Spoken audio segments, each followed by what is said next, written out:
उस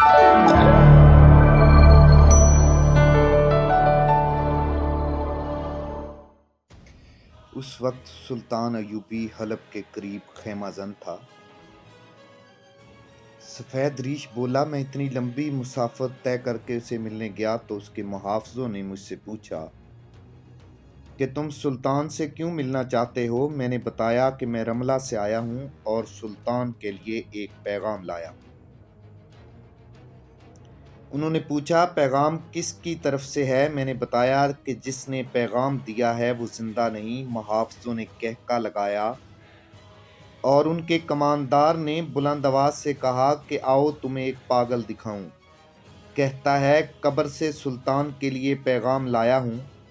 एक ने कहा, ये शेख सन्नान का भेजा हुआ फिदाई है, सुल्तान को कत्ल करने आया है, इसे पकड़ लो। किसी ने कहा, सलीबियों का जासूस है, इसे कत्ल कर दो। मैंने गिरफ्तारी से बचने के लिए ये जाहिर किया कि मैं पागल हूँ। मैं वहाँ से भाग आया। मैंने अपनी आंखों देखा कि सुल्तान के मुहाफ़िज़ों के एक ख़ैमे में 2 लड़कियां बैठी हुई थीं। हमने अपनी फ़ौज के साथ कोई औरत नहीं देखी। एक सिपाही ने कहा, क्या तुम उस वक्त से फ़ौज के साथ हो जब ये दमिश्क गई थी। हम सब पहली बार इधर आए हैं। सिपाही ने जवाब दिया, हम फ़ौज में इतने पुराने नहीं हैं।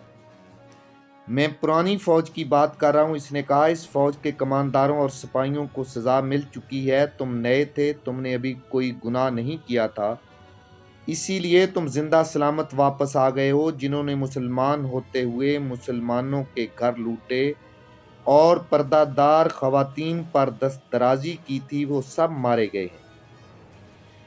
जो ज़्यादा गुनाहगार थे, इनमें से किसी की टांगें कटी और किसी के बाजू। वो जिंदा थे तो गिद्ध उनकी आंखें निकाल रहे थे। और जो इनसे भी ज़्यादा गुनाहगार थे, वो सलीबियों की कैद में चले गए हैं, जो उनके लिए जहन्नम से कम नहीं होगी। उनके लिए कभी ख़त्म ना होने वाली अज़ियतें हैं। वो भूखे प्यासे तड़पते रहेंगे मगर मरेंगे नहीं। मरने की दुआएं मांगेंगे, उनकी दुआएं कबूल नहीं होंगी।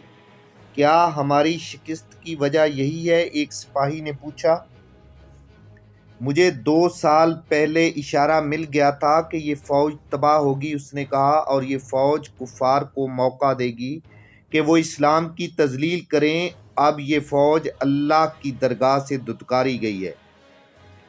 आप कहाँ जा रहे हैं। किसी ने पूछा, मैं तुम्हारी तरह अल्लाह के कहर से जो सलीबी फ़ौज की सूरत में नाज़िल हुआ है भाग कर आया हूँ।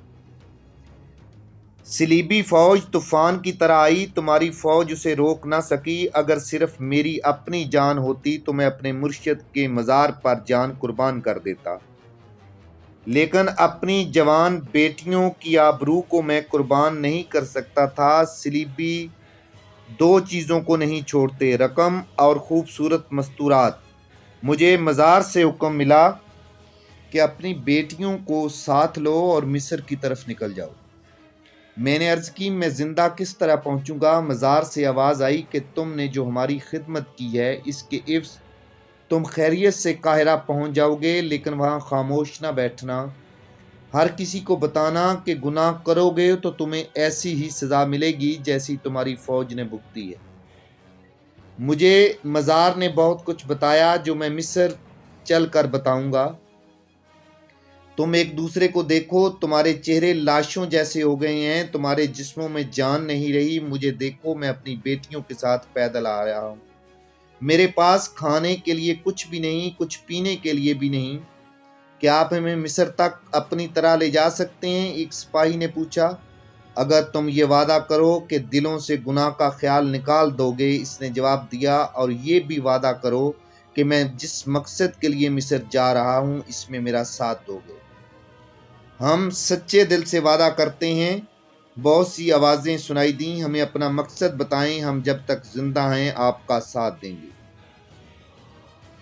मैं सिर्फ अपनी जान और अपनी बेटियों की इज्जत बचाने के लिए रमला से नहीं भागा। उसने कहा, मुझे मज़ार ने हुक्म दिया है कि मिस्र जाकर लोगों को बताऊं कि तुम फ़िरौनों की सरजमीन की पैदावार हो। इस मट्टी में गुनाहों की तासीर है। हज़रत यूसुफ मिस्र में नीलाम हुए थे। हज़रत मूसा की बेअदबी मिस्र में हुई थी। مصر میں پیغمبروں کے قبیلے فرعونوں کے ہاتھوں قتل ہوئے تھے۔ اے مصر والو، اس مٹی کی تاثیر سے اور اس کی فضا کے اثر سے بچو اور خدا کی رسی کو مضبوطی سے پکڑو۔ تمہاری تباہی اور سزا شروع ہو چکی ہے۔ میں یہ پیغام مصر والوں کے لیے لے کر جا رہا ہوں۔ تم اگر یہ پیغام سارے ملک میں پھیلانے میں میری مدد کرو گے تو تمہاری دنیا بھی بہشت بنی رہے گی اور آخرت میں بھی تمہارے لیے بہشت کے دروازے کھول دیے جائیں گے۔ سورج غروب ہونے میں ابھی بہت دیر باقی تھی۔ رملہ کی طرف سے آنے والے 2-3 سپاہی قریب سے گزرے۔ اس بزرگ نے کہا، انہیں روک لو، یہ رات تک زندہ نہیں رہیں گے۔ انہیں روک لیا گیا۔ وہ سسکیوں کی طرح پانی مانگ رہے تھے۔ اس بزرگ نے کہا، انہیں پانی رات کو ملے گا۔ اس وقت تک اس خدا کو یاد کرو جس نے تمہیں رملہ سے زندہ نکالا اور نئی زندگی دی۔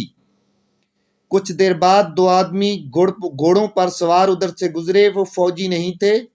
انہوں نے اس قافلے کو دیکھا، پھر اس بزرگ کو دیکھا۔ انہوں نے گھوڑے روک کر نیچے اترنا چاہا۔ گھوڑوں کو وہیں چھوڑ کر دوڑے آئے اور دونوں اس بزرگ کے سامنے سجدہ ریز ہو گئے۔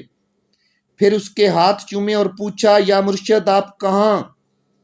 اس کا جواب سن کر ان دونوں سپاہیوں کو بتایا کہ وہ کتنے خوش نصیب ہیں کہ اللہ کی بھیجی ہوئی اس بزرگ و برتر شخصیت کا ساتھ انہیں میسر آیا ہے۔ انہوں نے یہ بھی بتایا کہ یہ بزرگ 1 سال پہلے بتا دیا تھا انہوں نے کہ مصر کی گناہگار فوج اس مزار کے علاقے میں آ گئی تو تباہ ہو